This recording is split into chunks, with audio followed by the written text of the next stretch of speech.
Ya Ali Madad.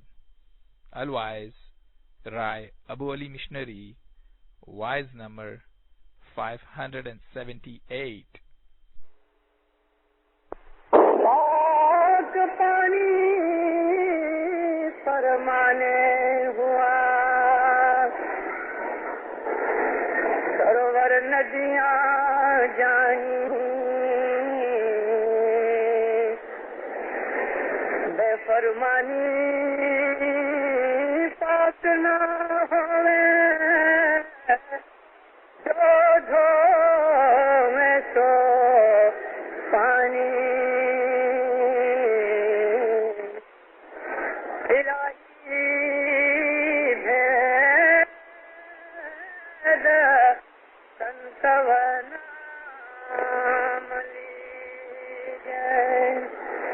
مولانا حضرت امام پہ صلوات پڑھو اللہم صلی اللہ محمد و آل محمد. اس کنان کے اندر شیطان کا ذکر کیا گیا، فرشتوں کا ذکر کیا گیا. اللہ مالک ہے سب کا، وہ شیخ اور دھنی ہے، اس کا ذکر کیا گیا.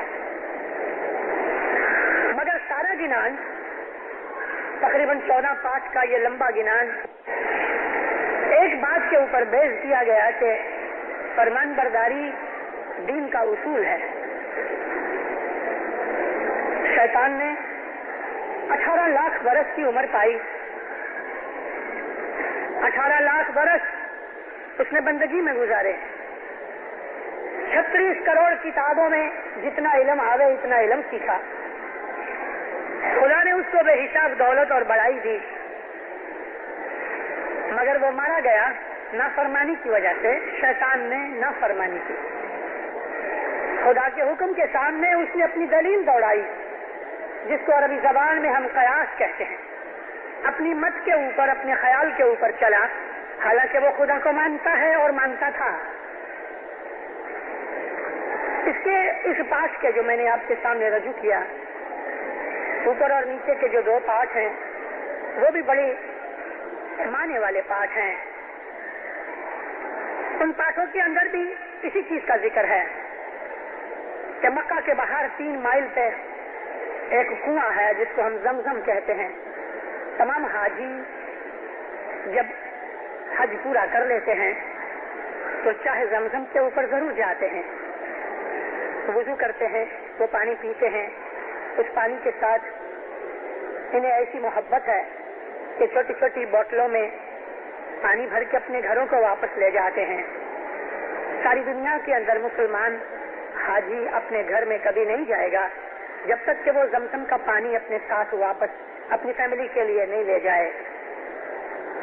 یہ زمزم کا پانی بھی کہ جو پاک پانی ہے، اور یہ زمزم کا وہ کنواں ہے کہ حضرت اسماعیل علیہ السلام کی ایڑیوں میں سے خدا نے پیدا کیا، اور رسول اللہ خود اپنے ہاتھ سے اس کنویں کے اندر ڈول ڈال کے پانی نکال کے سکا بن کے، یعنی پانی پلانے والا ساقی بن کے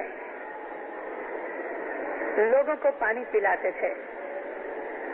رسول اللہ کے باپ داداؤں نے بھی یہی کام کیا کہ ہمیشہ ہر سال حاجیوں کو اپنے ہاتھ سے پانی کھینچ کے پلایا کرتے تھے.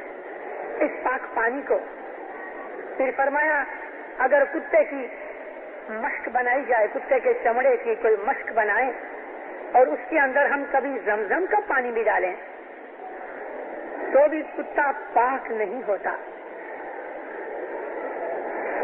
کتا بڑا فیض فل جانور ہے،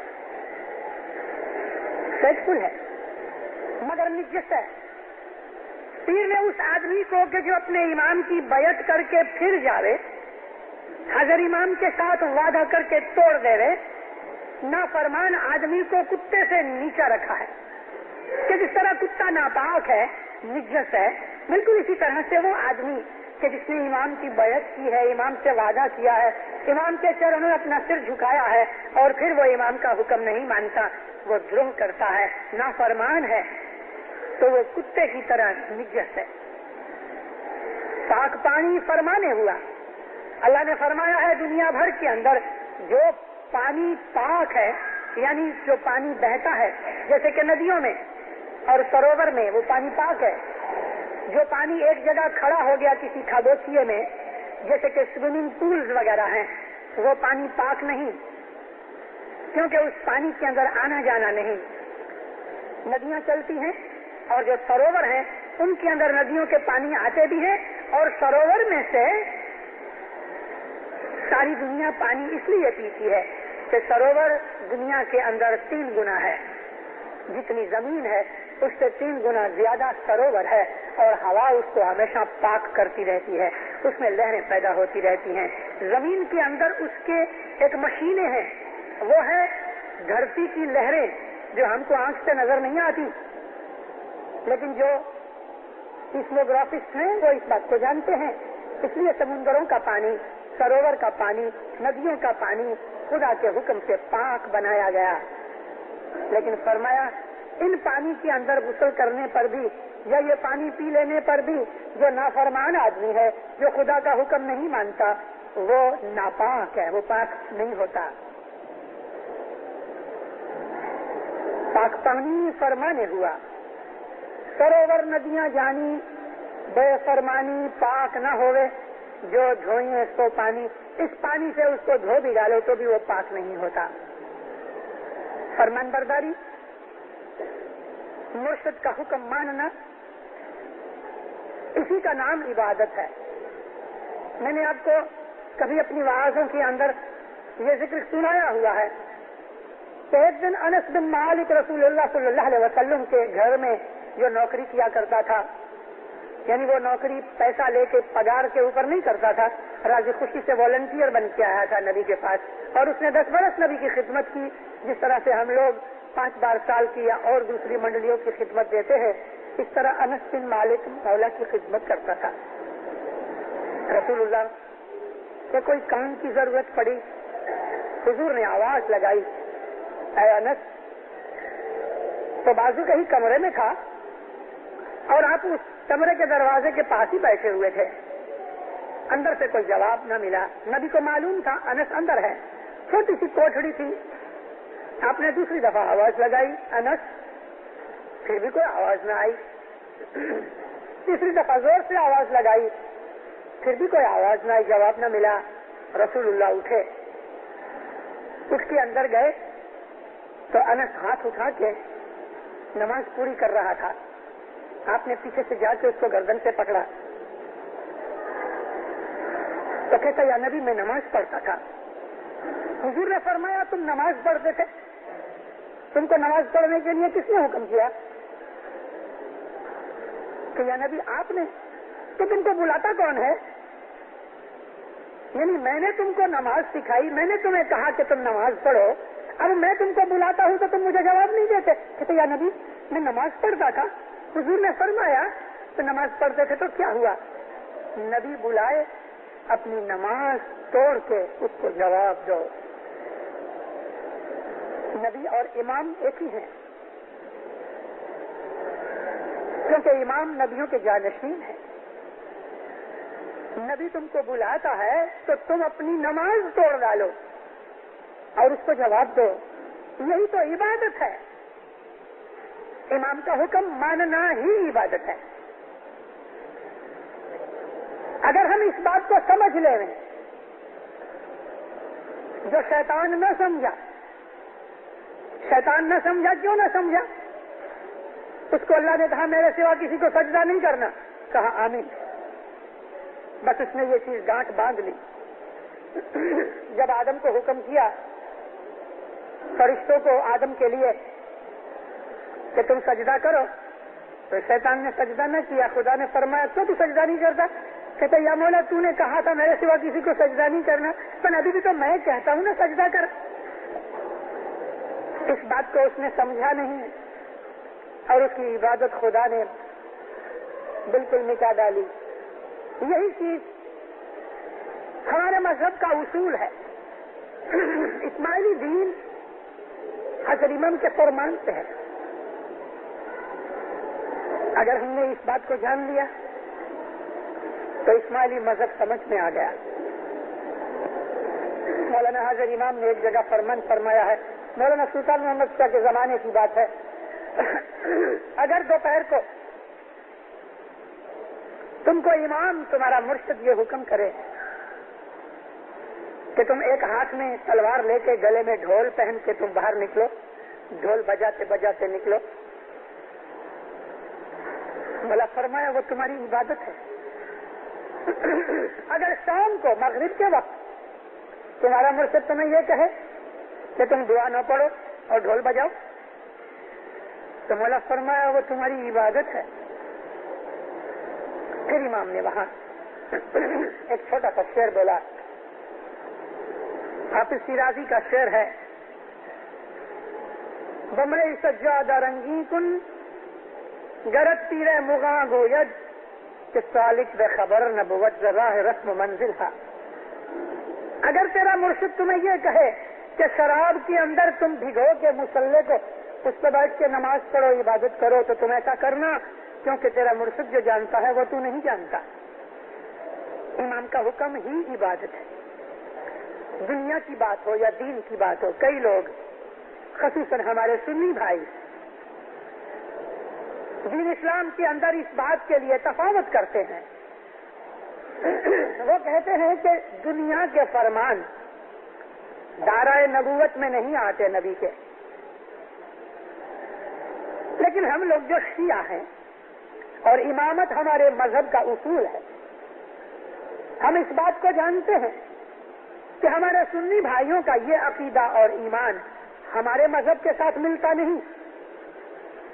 ہم مسلمان ہیں, سنی بھی مسلمان ہیں, مگر وہ اہل سنت میں ہیں اور رسول اللہ صلی اللہ علیہ وسلم کی ٹریڈیشنز پہ چلتے ہیں, اور ہم اہل تو شیعہ ہیں اور ہم امام کے فرمان پہ چلتے ہیں. یہ عظیم فرق ہے.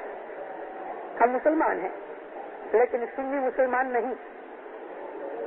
ہم شیعہ ہیں, سنیوں کے اندر امامت کا اصول نہیں ہے اور ہم شیعوں میں امامت کا اصول ہے. ہمارا سارا مذہب امامت کے اوپر بیس ہے, اور ان لوگوں نے امامت کو نکال دیا, وہ امام کو نہیں مانتے. وہ کہتے ہیں کہ رسول اللہ جو کہہ گئے بس ہمارے لیے کافی ہے. رسول اللہ ایک کتاب چھوڑ گئے جس کا نام قرآن ہے, حسبنا کتاب اللہ, ہم کو اللہ کی کتاب کافی ہے. اور جو چیز کتاب میں سے نہیں ملے, قرآن میں سے نہیں ملے, تو وہ لوگ رسول اللہ کی حدیثوں میں سے ڈھونڈ لیتے ہیں, اور حدیث میں سے بھی نہ ملے تو اپنی عقل سے سوچ کے عمل کرتے ہیں. ہم اس اصول کو نہیں مانتے. ہم لوگ اسماعیلی شیعہ, دوسرے بھی شیعہ ہیں جیسے کہ اثنا عشری ہیں, جیسے کہ بہرے ہیں, جیسے کہ دروز ہیں, جیسے کہ زیدیہ ہیں, ایسے بہت سے شیعہ ہیں. ان کا اصول امامت ہے. ان سب میں اور ہمارے میں فرق حاضر امامت کا ہے. ہمارے اندر حاضر امام ہے اور قیامت تک امامت ہماری چلے گی, ہمارا یہ دعویٰ ہے, اور 1400 سال سے ہمارا یہ دعویٰ سچا ہے. باقی سب کا جھوٹا ہو گیا, ہمارا ابھی تک سچا ہے اور انشاءاللہ قیامت تک سچا رہے گا. یہ جو امامت کا فرق ہے اہل سنت اور اہل شیعہ میں, وہ بہت عظیم فرق ہے. شیعہ مذہب کے حساب سے, خصوصاً اسماعیلی شیعہ مذہب کے حساب سے, امام کا ظاہری فرمان یا باطنی فرمان, دوسرے شبدوں میں بولوں تو دینی فرمان یا دنیاوی فرمان, دونوں ہمارے اوپر ایک طریقے لاگو ہوتے ہیں. کبھی حضر امام کسی کو حکم کرے کہ تم دودھ پیا کرو, روٹی مت کھایا کرو, تو اس آدمی کو یہ فرمان اتنا ہی لاگو ہوتا ہے جتنا حضر امام اس کو یہ کہے کہ تم دعا پڑھا کرو اور تسبیح نکالا کرو. کیونکہ امام کو ہم ہمارے دوسرے بھائیوں کی طرح دنیا اور دین سے جدا نہیں کرتے کہ وہ لوگ یہ کہتے ہیں کہ فلانی چیز نبی کی دائرۂ نبوت میں نہیں آتی.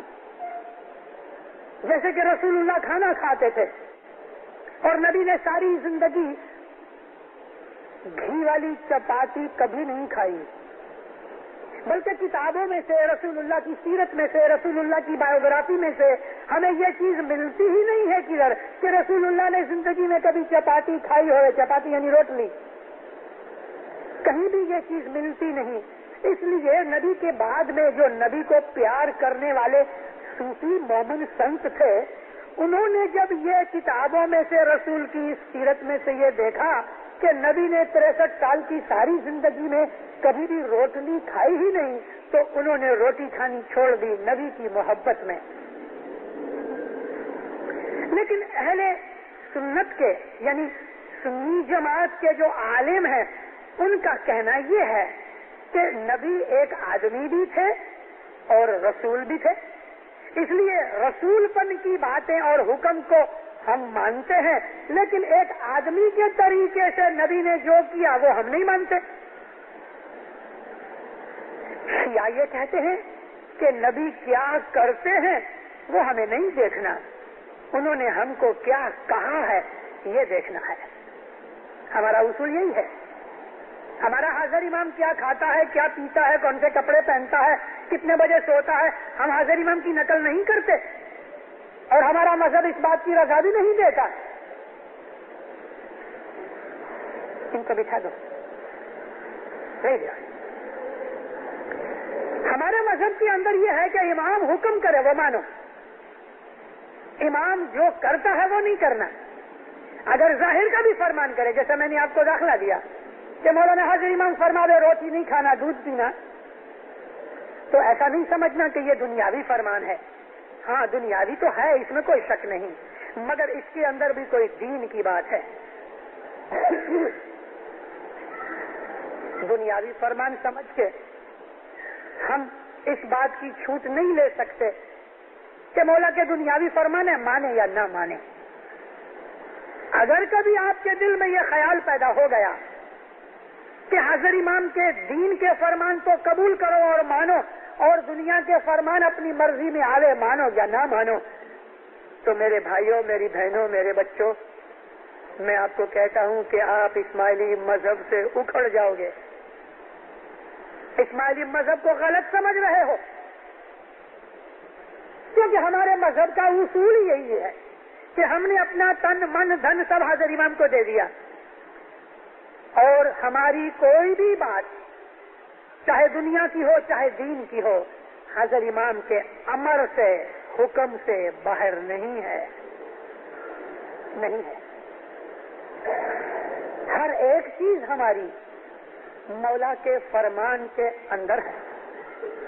اگر امام یہ کہتا ہے کہ صبح اٹھ کے تم پانی پیا کرو، تو پانی پینا فرمان برداری میں ہے اور عبادت ہے۔ اگر امام نے یہ فرمان کیا ہے کہ تم رات کو سوتے وقت گرم پانی پیا کرو، تو رات کو سوتے وقت گرم پانی آپ کے لیے نیاز کا درجہ ہے، کیونکہ فرمان ہے۔ حاضر امام خود ایک خلاصہ کر چکے ہیں۔ ماں باپ نے فرمایا کہ میرے فرمان دو قسم کے ہیں، ایک وہ فرمان ہے کہ جو میں انگت کسی آدمی کو کرتا ہوں۔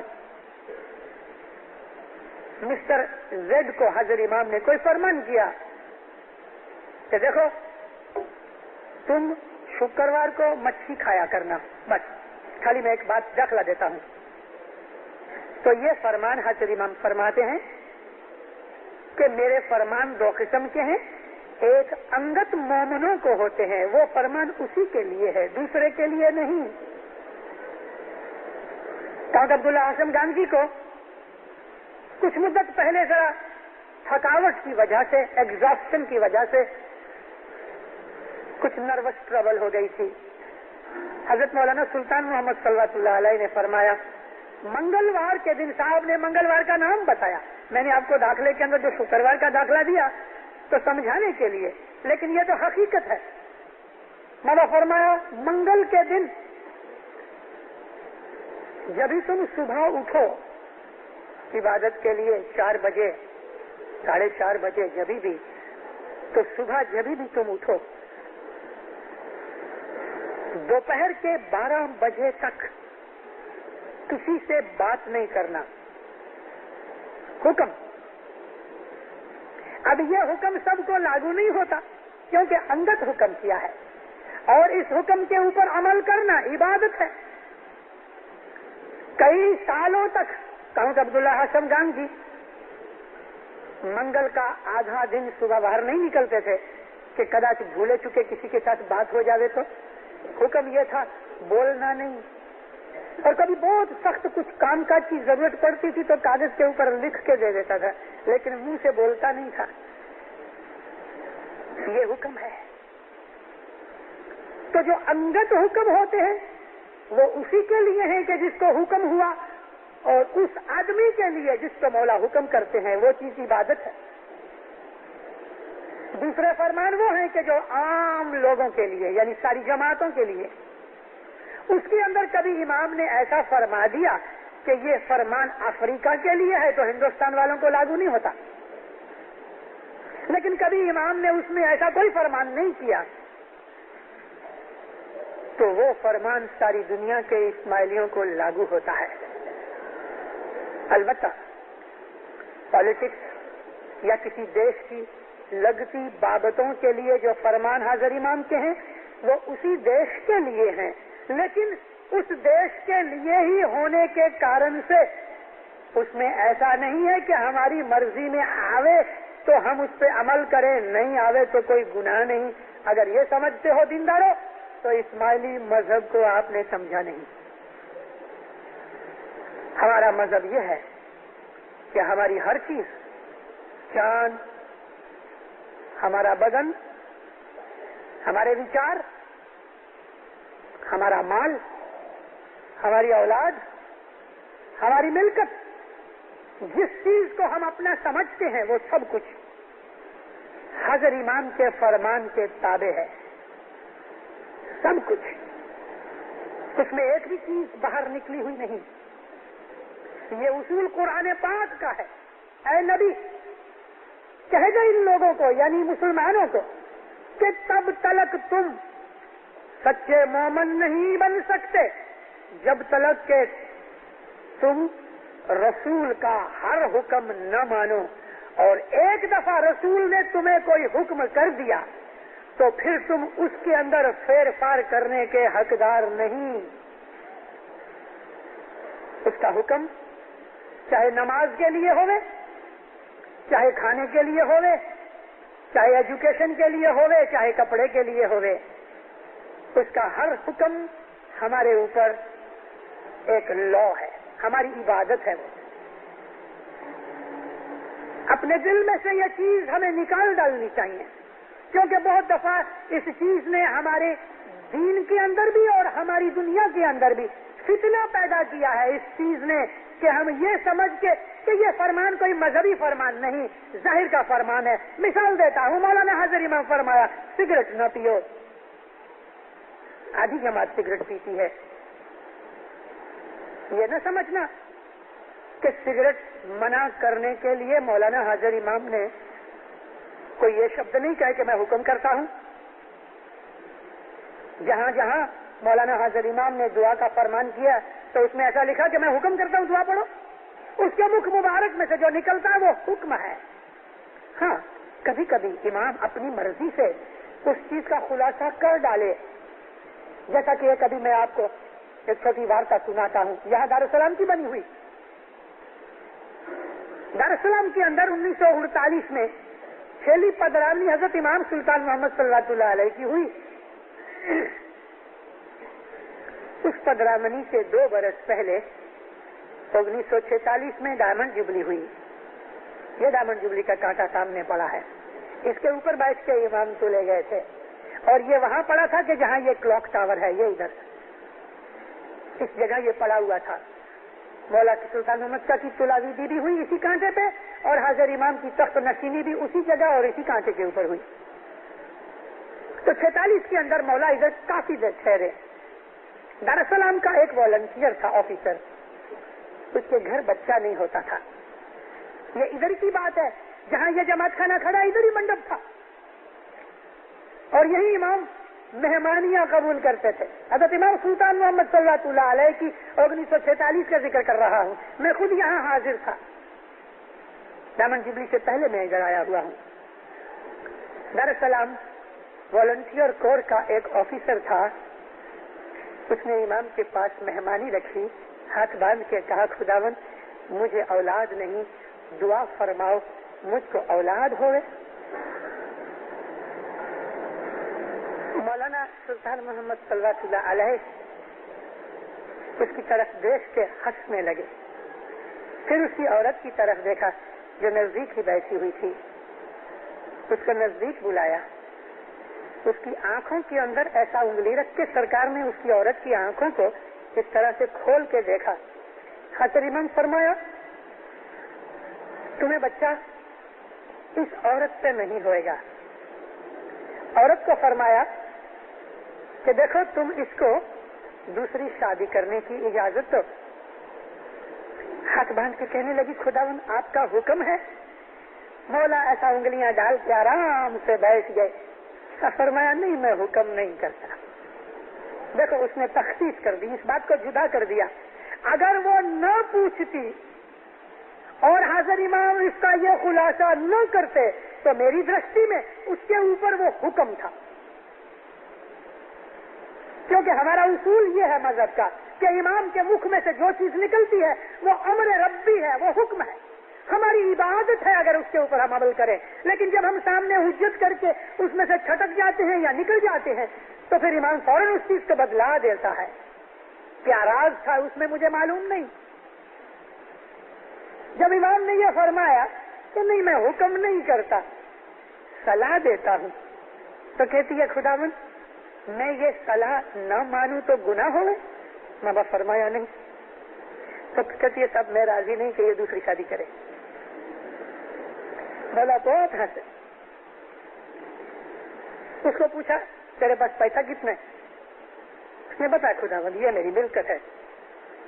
مولا اس عورت کو کہتے دیکھو ہم تمہارا ضامن پڑتا ہے, ہم تمہارا ضامن پڑتا ہے. تم اس کو دوسری شادی کی اجازت دو, رضا دو, اس کو اولاد ہوگی. تمہاری قسمت میں اولاد نہیں ہے. پھر ہاتھ باندھ کے کہا خداوند یہ آپ کا حکم ہے. ماں باپ نے پھر ہنس کے فرمایا نہیں میں حکم نہیں کرتا, میں صلاح دیتا ہوں اور کوئی گناہ نہیں. کہتی نہیں صاحب میں رضا نہیں دیتی, میں جب تلک جیتی ہوں اس کو میں شادی نہیں کرنے دوں گی. ماں باپ نے پھر تیسری دفعہ فرمایا میں تمہارے واسطے کھانا پینا سب کی ضامنگیری دیتا ہوں اور یہ تمہارے نام سے 50,000 شلنگ رکھے. برابر ہے. ہاں خدا جیسا آپ حکم کرو. عورت نے پھر پوچھا ماں باپ یہ آپ کا حکم ہے؟ میرے کو اس وقت رسول اللہ صلی اللہ علیہ وسلم کا ایک ایسا ہی واقعہ یاد آ گیا. بالکل ایسا ہی واقعہ تھا. زینب تھی, زینب بنت حجش نہیں, زینب بنت اسود. اس کا گھر والا سخت قد روپا, بڑا کرون, اگلی, اور یہ بڑی خوبصورت. دونوں میں ناچاکی رہتی تھی. اسلام کے اندر دو چیزیں, ایک طلاق ہے جو مرد عورت کو دیتا ہے. عورت مرد سے طلاق نہیں لے سکتی, اس کو خلا کہتے ہیں. اور خلا لینے کے لیے اسے بڑی تکلیف ہوتی ہے. اس میں 6 ہی اصول ہے کہ ان 6 اصولوں میں سے ہی اگر وہ خلا ملنی چاہے تو مل سکتی ہے, وگرنہ نہیں. اور رسول اللہ کے دربار میں آ کے آخر اس عورت نے خلا لے لی اور عورت جدی ہو گئی. مگر اس کے پہلے رسول اللہ نے اس کو سمجھایا اے زینب بھلے وہ قد روپا ہے, بدصورت ہے, لیکن تمہیں چاہتا ہے, تم اس کو مت چھوڑو. کہتی یا نبی آپ کا حکم ہے. حضور نے فرمایا نہیں زینب میں حکم نہیں کرتا, کیونکہ اگر میں حکم کروں اور تم منع کرو تو کافر ہو جاؤ. یہی بات ہمارے مولا کے ساتھ ہے کہ مولا حکم کرے اور نہ مانے ہم کافر ہو جاتے ہیں. اس کے لیے امام ہمیشہ ہمیں ایسی ڈھیل بھی تھوڑی تھوڑی ساتھ رکھتا ہے.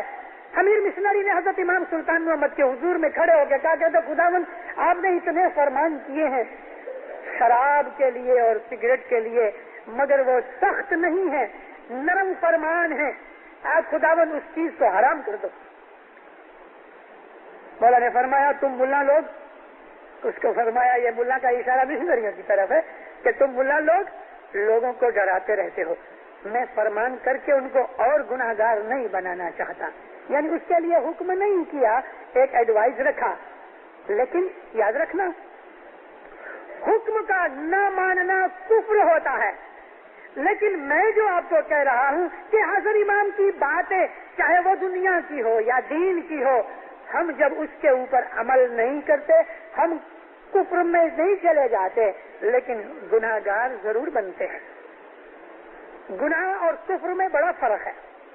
کفر اس کو کہتے ہیں کہ جو خدا کا دشمن ہو جائے اور مذہب میں سے نکل جائے، یہ درجہ اس چیز کا نہیں ہے، لیکن گناہ تو ضرور ہوتا ہے، اور عمل کرتے ہیں تو عبادت ہوتی ہے۔ امام نے جب تیسری دفعہ اس عورت کو کہا، پھر بھی وہ نہیں مانی، مولا نے اس والنٹیئر آفیسر کی طرف دیکھ کے فرمایا، دیکھو اب ہم کچھ نہیں کر سکتا۔ پھر خدا بند چلے گئے۔ کئی برسوں تک وہ عورت جیتی رہی۔ آپ میں سے بہت سے لوگ اس چیز کو سمجھ بھی گئے ہوں گے کہ کون تھا کون نہیں، ساری جماعت جانتی ہے۔ کئی برسوں کے بعد وہ عورت گزر گئی، اس نے نئی شادی کی، اس کے گھر لڑکے ہوئے۔ امام ہے، الہی نور ہے، اس نے کہہ دیا تھا کہ تجھے بچے نہیں ہوں گے، اس کو تو دوسری شادی کرنے دے گی تو اس کے بچے ہوں گے، اور ہوئے۔ تو امام جب حکم کرتا ہے اور ہم نے کبھی اس حکم کا انادر کیا، نافرمانی کی، تو ہم کفر کی طرف چلے گئے۔ مگر امام جو حکم کے سوا اور بھی جو باتیں فرماتا ہے، اگر ہم نے ان باتوں کے اوپر عمل نہیں کیا، چاہے وہ دنیا کی باتیں ہوں، چاہے وہ کھانے پینے کے لیے، چاہے کپڑے لتے کے لیے، چاہے بیپار کے لیے، کبھی ہم نے حضرت امام کے پاس جا کے اس بات کے لیے خلاصہ مانگا اور امام نے ہمیں کچھ اس چیز کے لیے فرمایا، تو وہ چیز اگرچہ حکم کا درجہ نہیں رکھتی، کیونکہ اگر حکم کا درجہ ہوئے اور نہ مانے تو کافر بن جائے۔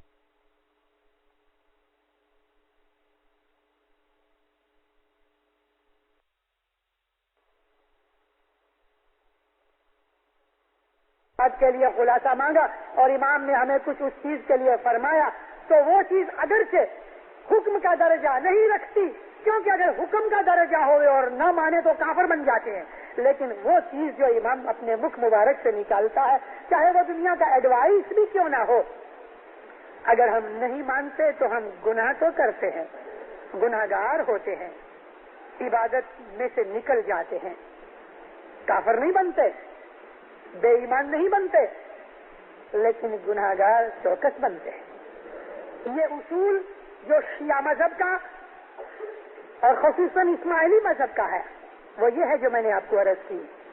سنی مسلمان اس طرح سے کہتے ہیں کہ حضرت رسول اللہ دو قسم کے فرمان کرتے تھے، ایک نبوت کے اندر آتے تھے کہ جن کو ماننا چاہیے، اور دوسرے نبوت کے باہر تھے کہ جن کو نہ مانو تو کچھ نہیں، ہماری مرضی کے اوپر ہے۔ ہم شیعہ ایسا نہیں کہتے۔ امام کی ہر دورونی ہمارے لیے عبادت ہے، اس پہ عمل کریں گے عبادت ہوگی، نہیں کریں گے گناہگار بنتے ہیں۔ لیکن امام جو حکم کرتا ہے، جن چیزوں کے لیے امام نے تخصیص لگا کے خصوصاً کر کے حکم فرمایا کہ یہ میرا فرمان ہے، تو اس فرمان کو نہ ماننے سے ہم دین میں سے نکل جاتے ہیں۔ جیسا کہ دسوند فرمان ہے، اور اتنا زوردار فرمان ہے کہ خود گھڑی نے فرمایا مکھ مبارک میں سے کہ جو آدمی میری بیعت کر کے دسوند نہیں دیتا وہ میری امامت کا دشمن ہے۔ وہی دین کا دشمن، جو امامت کا دشمن وہی دین کا دشمن۔ اب جو امام کا دشمن ہو گیا تو وہ ایماندار کہاں سے رہا، وہ مومن کہاں سے رہا، وہ کافر ہو گیا، وہ مذہب میں سے نکل گیا۔ بھلے اس کا نام اسماعیلی چوپڑے میں پڑا بھی ہوئے، لیکن اس کے دل میں سے ایمان خارج ہو گیا، کیونکہ اس کے خود کا دھنی کا حکم ہے اور اس نے بیعت کی ہے، اس کی بیعت کر کے پھر بھی اگر حکم نہیں مانتا تو وہ دروہی ہے، سامنا کرنے والا باغی ہے، اس کا نام کفر ہے۔ دوسرا فرمان دعا کا ہے کہ 3 وقت کی دعا ضرور پڑھنا، یہ فرمان بنایا، تمہارے مذہب کا پایا بنایا گیا۔ اور جو آدمی حضرت امام کی بیعت کر کے 3 وقت کی دعا نہیں پڑھتا اس کا حال ایسا ہی ہے کہ جیسا وہ دسوند نہ دینے والے کا. جس طرح دسوند نہ دینے والا آدمی کفر کی طرف جاتا ہے اور امام کا دروہ کرتا ہے اس کے دل میں ایمان کبھی نہیں آئے گا. حضرت امام سلطان محمد فرمان فرمایا ہے, ماما فرمایا کہ جو آدمی میری بیعت کرنے کے بعد بھی دسوند نہیں دیتا اور دعا پڑھتا ہے آہستہ آہستہ اس کا ایمان خلاص ہو جائے گا. اگر وہ آدمی دسوند دیتا ہے اور دعا نہیں پڑھتا تو بھی مولا فرمایا آہستہ آہستہ اس کا ایمان خلاص ہو جائے گا. یہ 2 چیزیں ساتھ ہی چلتی ہیں, ان میں سے ایک کرو گے دوسری نہیں کرو گے تو بھی ایمان چلا جائے گا. یہ 2 چیزیں مذہب کا پایا ہے. 3 وقت کی دعا بن سکے جہاں تک جماعت خانے کی حاضری کے ساتھ ایک دفعہ کم از کم 24 گھنٹے میں ہر مومن آدمی کو جماعت خانے آنا ہی چاہیے. پھر بھی امام نے اس میں سے تھوڑی سی چھوٹ رکھی کہ بیماری کے کارن سے کوئی اور ایسی مجبوری ہو گئی کہ تم جماعت خانے نہیں پہنچ سکے تو جہاں بھی تم ہو وہاں دعا پڑھ لو. اگر تمہیں لگتا ہے کہ میں گھر سے دیری سے نکلا ہوں جماعت کے ساتھ میں دعا نہیں پڑھ سکوں گا, وہاں تک میں نہیں پہنچ سکوں گا, تو حضرت امام فرمایا رستے میں دعا پڑھ لو. چلتے چلتے, موٹر چلاتے چلاتے, سائیکل چلاتے چلاتے رستے میں دعا پڑھ لو. یہ حکم ہے, یہ فرمان ہے, دین کے اصولوں میں سے ہے. اور جو آدمی امام کی بیعت کرنے کے بعد بھی ان چیزوں پہ عمل نہیں کرتا اس کے اندر سے ایمان نکل جائے گا, کیونکہ یہ فرمان بھی کہ اس کا ایمان چلا جائے گا یہ دھنی کا فرمان ہے. اس کے شبد ہیں کہ اس آدمی کا ایمان نہیں ٹکے گا, ایمان چلا جائے. ایمان کو سلامت رکھنے کے لیے یہ 2 چیزیں لازم ہیں اور اس کے اوپر ایمان کے لیے دعا مانگتے رہنا, یا مولا میرا ایمان سلامت رکھ. لیکن ایمان سلامت رکھنے کی دعا مانگنے کے ساتھ دسوند اور 3 وقت کی دعا ضروری ہے. اس کو ٹھیک کرو, باقی سب چیزیں آٹومیٹیکلی راستے کے اوپر آنے کے لیے آسان ہو جائیں گی. آپ سے آپ راستے کے اوپر نہیں آئیں گی, میں ایسا نہیں کہتا کہ آٹومیٹیکلی ٹھیک ہو جائے گا, نہیں. میں یہ کہتا ہوں کہ دوسری باتیں آپ سے آپ آسان ہو جائیں گی. یہ 2 چیزیں بنا ڈالو. اپنی دسوند دیکھو, دسوند کی خامی دینداروں بہت بڑی خراب چیز ہے. دسوند کی خامی ہمارا ایمان بگاڑ دیتی ہے. دسوند کی خامی سے ہمارے انتکرن میں اندھیرا آ جاتا ہے. بیت الخیال کی عبادت کے اندر بھی اندھیرا ہی رہے گا اگر دسوند نہیں ہوگی تو. اور کوئی آدمی کی دسوند 10 شلنگ بنتی ہے تو وہ شلنگ 2 شلنگ لگا کے یہ سمجھ لے کہ میں مولا تو ٹھگ لیتا ہوں, تو مولا کہتا میں نہیں ٹھگا بچوں, تم ٹھگے گئے ہو کہ تمہارے یہ 2-2.5 شلنگ جو تم نے مجھے دیے پورے نہیں دیے, ادھوری دسوند دی, وہ اس لیکھے میں نہیں لگتی جہاں جانا چاہیے. دسوند مال واجب برابر دو, یہ دین کا پایا ہے. اس کے اوپر سب فرمان برداریاں آدھار رکھتی ہیں. 3 وقت کی دعا دین کا پایا ہے اور اس کے اوپر تمام فرمان برداریاں آدھار رکھتی ہیں.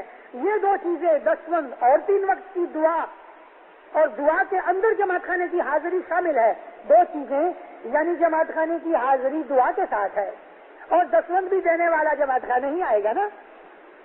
3 وقت کی دعا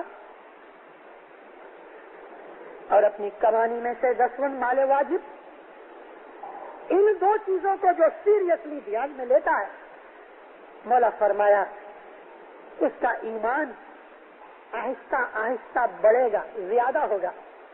اس کا ایمان زیادہ ہوگا. آہستہ آہستہ اس کے دل میں میری محبت پیدا ہوئے گی. آہستہ آہستہ اس کے دل کے اندر میرا نور پیدا ہوگا. دسوند اور دعا یہ ہماری ساری عبادتوں کا موڑ ہے.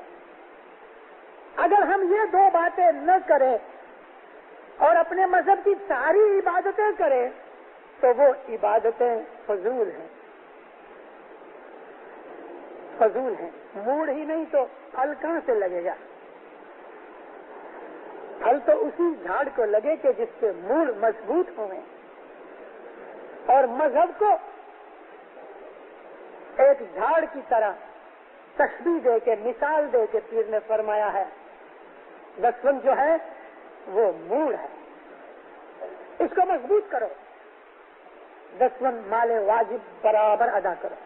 مہمانی نہیں کھٹنی نہ کھٹو، آپ کی خوشی، کیونکہ وہ فرض میں نہیں آتی. مہمانی دل کی خوشی کی بات ہے. اگر امام کو کھادا خوراکی دیتے ہیں دل کی خوشی کی بات ہے، ہمارے مذہب کا اصول نہیں. جو آدمی 10 کھا جاتا ہے اور مولا کو کھادا خوراکی کھلاتا ہے تو وہ مولا کو جوک کرتا ہے، مولا کی مستی کرتا ہے، مسخری کرتا ہے، مخول کرتا ہے، بے ادبی کرتا ہے. اگر کوئی آدمی کسی دوسرے آدمی کے اوپر مانگتا ہوئے 1000 شلنگ مانگتا ہے اور یہ آدمی جو قرض دار ہے وہ لین دار کو سوڈا پلا دے گے، کیا پلا دے گے، اس کو چائے پانی پلا دے لیکن قرضہ نہیں دے دے تو کیا وہ قرضہ معاف ہو جائے گا؟ کیا وہ قرضہ چھوڑ دے گا؟ وہ اتنا تو کہے گا کہ چائے نہیں چاہیے مجھے تیری سوڈا نہیں چاہیے، تو پیسے تو مجھے دیتا نہیں، تو پہلے قرضہ تو چکا. اور بھلے وہ سوڈا لیمن کچھ نہیں پلاوے لیکن برابر ٹائم پر اس کا قرضہ چکاتا رہے تو اس کی عزت اس کی نظر میں زیادہ ہو جائے گی، کیونکہ یہ آنےسٹ آدمی ہے، ڈس آنےسٹ نہیں، نیتیوان ہے. اور جو کھلاتا پلاتا ہے اور قرضہ نہیں دیتا وہ انیتیوان ہے، نیتیوان نہیں، ڈس آنےسٹ ہے. 10 برابر دو، 3 وقت کی دعا برابر پڑھو، جماعت کھانے کی حاضری دو، اور باقی جو کام اپنی، ہم گجراتی میں کہتے ہیں نا یتا شکتی، یعنی جتنا ہم سے بن سکے اتنا ہوئے تو دین سلامت ہے، ایمان بھی سلامت ہے. 10 اور دعا، جماعت خانے کی حاضری، اگر یہ سلامت ہے تو سب کچھ سلامت ہے. یہ چیز فرمان برداری سکھاتی ہے. وہ لوگ جماعتوں کے اندر ہر زمانے میں ایسے لوگ ہوتے ہیں کہ جو دھرم کی ٹیکا کرتے ہیں، کبھی مولا کی بھی ٹیکا کرتے ہیں، مرشد کے اوپر بھی مینا تونا مارتے ہیں، اس کو بھی بلیم کرتے ہیں. یہ وہی لوگ ہوتے ہیں کہ جو 10 کھا جاتے ہیں. یہ وہی لوگ ہوتے ہیں جو دعا نہیں پڑھتے. جو 10 دیتے ہیں ان کے منہ میں سے کبھی بے ادبی کا شبد نہیں نکلتا. جو دعا پڑھتے ہیں وہ ایماندار ہیں، مومن ہیں، آنےسٹ ہیں. یہ 2 چیزیں ہمیں دنیا کے گھڑتر میں اور جیون میں بہت کام آتی ہیں. حضرت امام کے تمام فرمان برداری کا آدھار، حضرت امام کی ساری خوشی کا آدھار اور ہماری ساری عبادت کا آدھار اس ایک چیز کے اوپر ہے. اور وہ ایک چیز کے 2 پاؤں ہیں جس کو ہم دین کہتے ہیں. وہ ایک چیز ہے اور دین کے جو 2 پاؤں ہیں، ایک 10 ہے، ایک دعا ہے. یہ چیز پوری ہونی چاہیے. اگر یہ سلامت ہے تو باقی سب کچھ سلامت. فرمان مانو تو فیرا چڑھے، پھر شاہ کہتا اتریے پہلے پار جی، تمہیں ستے مرا پوری سمجھو ماں جان جو نیرا دھار جی.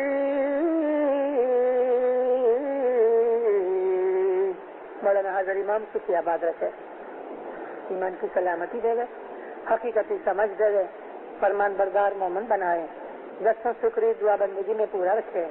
مولا بدیوں برائیوں گناہوں نافرمانیوں سے دور رکھے. مولا آفت بلائے دور کرے، نیک امیدیں پوری کرے. دین میں